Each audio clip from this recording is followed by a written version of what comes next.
வணக்கம் நண்பர்களே, இது உண்மையும் ஆராய்க. நம்ம இந்த சேனல்ல இலுமினாட்டிகள் அப்படிங்கிற ஒரு அரச குடும்பத்தை பத்தி நிறைய விடயம் பார்த்துருக்கோம். இலுமினாட்டிகளை பத்தி இன்னும் தெரியாதவங்களுக்கு என்னோட சேனல்ல உள்ள இலுமினாட்டிகளை பற்றிய காணொளிகளை மறக்காம பாருங்க. இந்த காணொளியில நம்ம பார்க்க போறது பாம்பு இறைவியும் அவளது மகன்களும். பாம்பு எப்படி கடவுளாச்சு, இதுக்கான காரணம் என்ன, வாங்க பார்க்கலாம். ரோமை கவிஞரான பெர்சியஸ் அவர் சொல்றாரு, இரு பாம்புகளின் படங்களை வரைந்து வையுங்கள், அந்த இடம் புனிதமாகும். ரெண்டு பாம்போட படத்தை வரைஞ்சு வச்சா அந்த இடம் புனிதமாகிருமா? தமிழ்நாட்டில் யாராவது மரத்தடியில ரெண்டு பாம்பை பார்த்துருக்கீங்களா? ஒருவேளை பார்க்கலன்னா நான் படத்துல பாருங்க. சரி, இது ஒரு பக்கம் இருக்கட்டும். வாங்க நம்ம பாம்பு இறைவியை பத்தி பார்க்கலாம். மத்திய தரைக்கடல் மக்கள் இந்த பாம்பு இறைவிய தாய்மை மற்றும் இயற்கையின் அடையாளமா வழிபட்டு வந்திருக்கிறாங்க. இந்த பாம்பு இறைவியின் பிறப்பிடம் கிரெட். இது மத்திய தரைக்கடல் பகுதியில் இருக்கிற ஒரு தீவு. இந்த தீவுக்கு பல சிறப்பம்சம் இருக்கு. இந்த கிரெட் அப்படிங்கிற வார்த்தையில இருந்தான் கிரியேட், உருவாக்கு அப்படிங்கிற வார்த்தை உருவாயிருக்கு. ஏன்னா மத்திய தரைக்கடல் சுத்தி இருக்கிற மேற்குலக எல்லா நாகரிகங்களும் இந்த தீவுல இருந்து தான் தொடங்கி இருக்கு.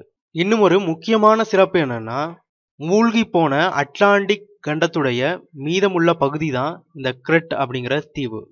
நம்ம 33 degree freemason philosopher Manly P Hall இந்த பாம்பை பத்தி என்ன சொல்லியிருக்காரு தெரியுமா? பாம்பு என்பது பிரபஞ்ச மீட்பரின் சின்னம் மற்றும் மாதிரி.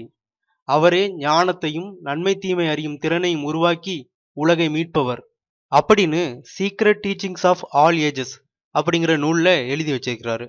இவர் எந்த பாம்பை சொல்றாருன்னு உங்களுக்கு புரியும் அப்படின்னு நம்புறேன். புரியலன்னா படத்தை பாருங்க. ஆனா இந்த பாம்பு மரம் இது நீங்க நினைச்சிட்டு இருக்க மாதிரி இல்ல. இதுக்கு பின்னாடி இன்னொரு அர்த்தம் இருக்கு. இது நமது உடலாகிய பிரபஞ்சத்துல வேற ஒன்னையும் குறிக்குது. ஆதாம் ஏவாள் என்பது ஒரு மெய்யியல் கதை, அதாவது உடலை பற்றிய அறிவியல். அடுத்ததுக்கு போகலாம். இந்த பாம்பு இறைவியை வழிபட்டோர் தான் பாம்பின் மகன்கள், சன்ஸ் ஆஃப் செர்பண்ட் அப்படின்னு அழைக்கப்பட்டாங்க. இவங்களுக்கு வரலாற்றுல பல பெயர். அதுல ஒண்ணு பினீசியர். இவர்களை எகிப்துல எப்படி கூப்பிட்டாங்கன்னா கடலின் மக்கள், சீ பீப்புள் அப்படின்னு அழைச்சாங்களாம். இவர்களின் பூர்வீகம் கிரீட், அதனால இவங்க கிரீட்டன்ஸ் அப்படின்னும் அழைக்கப்பட்டிருக்காங்க. மேன்லி பி ஹால் இவங்களை பத்தி தனது நூலில் இப்படி சொல்றாரு, பினிசிய எபிரேயர்களே உயிரெழுத்துக்கள், வரி வடிவ எழுத்துரு, மந்திரம், கலைகள், அறிவியல், ஆயுதம், சட்டம், ஏவல் வழியாக மக்கள் தொகையை குறைத்தல், கப்பல் கட்டுதல், கடல்வழி பாதைகள் ஆகியவற்றின் முன்னோடிகள். சில ஆயிரம் ஆண்டுகள் கடலின் அரசர்களாக திகழ்ந்தவர்கள். அவர் இன்னும் தொடர்ந்து சொல்றாரு, உலகம் முழுவதும் ஒற்றை மதத்தை உருவாக்கியவர்கள் பினீசியர்கள். அதுதான் பாம்பு வழிபாடு. விவிலியத்தின் முதல் 5 நூல்கள் இவர்களால் உருவாக்கப்பட்டது. இந்த பாம்பு இனத்தின் வெவ்வேறு நபர்கள் விவிலியத்தில் இறைவன்களாகவும் இறைவிகளாகவும் சாத்தான்களாகவும் சொல்லப்படுகின்றனர் அப்படின்னு தனது நூல்ல சொல்றாரு. விவிலியம் அப்படிங்கிறது பைபிளுக்கு நான் பயன்படுத்துகிற தமிழ் வார்த்தை. நம்ம இன்னும் அந்த பாம்பு இறைவியோட உருவத்தை பார்க்கவே இல்லையே, வாங்க பார்க்கலாம். இவைகள் தான் கிரெட்டில் கண்டுபிடிக்கப்பட்ட பாம்பு இறைவியோட சிலைகள். ஒரு பெண் கைகள்ல 2 பாம்புகளோட இருக்கிறா. இதை இன்னொரு மாதிரி சொல்லலாம், ஒரு அண்டமும் 2 விந்தணுக்களும். நான் அப்பவே சொன்னேன், ஞாபகம் இருக்கா? இது மெய்யியல், அதாவது உடலியல், உடலை பற்றிய அறிவியல். சரி, இந்த மேன்லி பீகால் பினீசியர்கள் உலகம் ஃபுல்லா தங்களுடைய இறைவிய கொண்டு போய் சேர்த்ததாகவும் எல்லா இடத்துலயும் அவருடைய வழிபாடு இருக்கதாகவும் சொன்னாரே, உண்மையா? இந்த படங்கள்லாம் பார்க்கும்போது உண்மைன்னு தான் தோணுது. நண்பர்களே, மத்திய தரைக்கடல் பகுதியை சேர்ந்த ஒரு கடவுள் எப்படி தமிழ்நாட்டுக்கு வந்தது?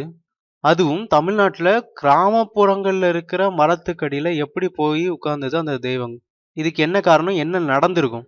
அதோட நம்ம எதெல்லாம் தமிழர்களுடையதுன்னு சொல்றோமோ அதெல்லாம் பினீசியர்களுடையது அப்படின்னு மேன்லி பி ஹால் சொல்லிட்டு இருக்கிறாரு. இதுல எது உண்மை?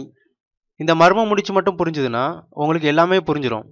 எப்படி எல்லா நாடுகள்லையும் அவர்கள் அரசர்களா இருந்தாங்க அப்படிங்கிறதும் உங்களுக்கு புரிஞ்சிடும்.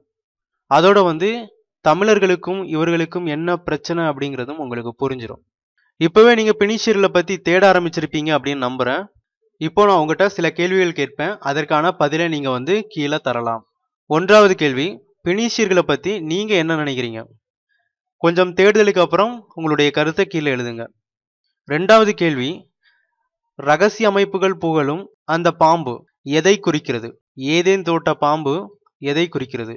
3வது கேள்வி, கிராமத்துல ஒருத்தர் இருக்காரு, அவர் வந்து ஒரு பொருளை உற்பத்தி செய்றாரு. அத வந்து தனது நண்பர்களோடும், உறவினர்களோடும் பகிர்ந்து கொள்றாரு. அதே மாதிரி தன் நண்பர்களும், உறவினர்களும் தயாரிக்கிற பொருட்கள இவர் வாங்கி பயன்படுத்துறாரு.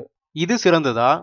அல்லது ஒரு பொருட்களை அளவுக்கு அதிகமாக உற்பத்தி செய்து, கடல் வழியாக வணிகம் செய்து, தங்கமாகவோ, வைரமாகவோ செல்வத்தை சேமித்து வைப்பது சிறந்ததா? உங்க பதில நீங்க கீழ எழுதலாம்.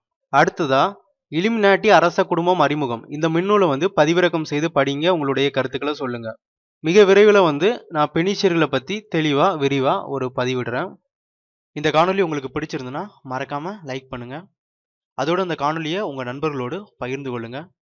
இன்னும் பல காணொளிகள் வர இருக்கு. அதை உடனுக்குடன் பார்க்க கீழ இருக்க சப்ஸ்கிரைப் பட்டனை கிளிக் பண்ணுங்க. பக்கத்துல இருக்க பெல் பட்டனையும் கிளிக் பண்ணி விட்டீங்கன்னா, உடனுக்குடன் உங்களுக்கு வந்து காணொளி போட்ட உடனே தெரிஞ்சிரும். உடனே நீங்களும் வந்து பார்த்துடலாம். நன்றி.